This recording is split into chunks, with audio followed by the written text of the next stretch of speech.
33-50. Ya ayyuhan nabi, ô prophète, inna ahlalna laka azwajaka allati atata ujurahunna. Nous t'avons rendu halal, ahlalna, tes épouses à qui tu as donné leur dot.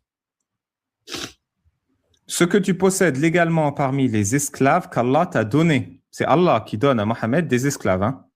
Donc, il est halal pour Mohammed de coucher avec des femmes s'il n'est pas marié, s'il les a comme esclaves. Tes cousines de ton oncle paternel, tes cousines de tes tantes paternelles, tes cousines de ton oncle maternel et tes cousines de tes tantes maternelles. Il fait la liste des cousines que Mohammed peut baiser. Hein, parce qu'Allah est aussi ignorant sur la consanguinité. Toute femme qui émigre en ta compagnie, d'ailleurs 2 femmes du prophète Mohammed, c'était ses cousines.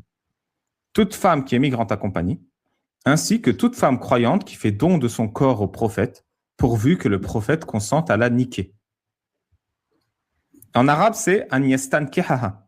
Les traducteurs disent « à la marier ». Mais moi, je sais très bien que « yastankihaha », c'est « niquer ». C'est là un privilège pour toi, à l'exclusion des autres croyants. C'est là un privilège pour toi, c'est-à-dire que les autres musulmans n'ont pas ce privilège.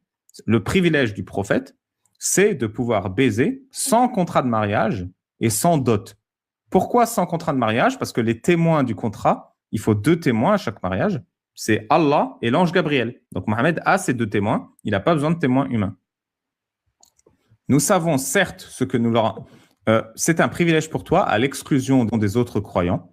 Nous savons certes ce que nous leur avons autorisé au sujet de leurs épouses et de leurs esclaves, afin que personne ne puisse te blâmer. Donc, ce verset descend pour que les gens ne puissent pas reprocher à Mohammed de baiser sans être marié. C'est pour ça qu'Allah dit, afin que personne ne puisse te blâmer. Mohammed, il a couché avec sa cousine, mais il n'est pas marié. C'est haram, Allah, il est interdit. Non, on ne peut pas lui reprocher, il couche avec qui il veut. Voilà le verset de la Bible de Mohammed, 33-50.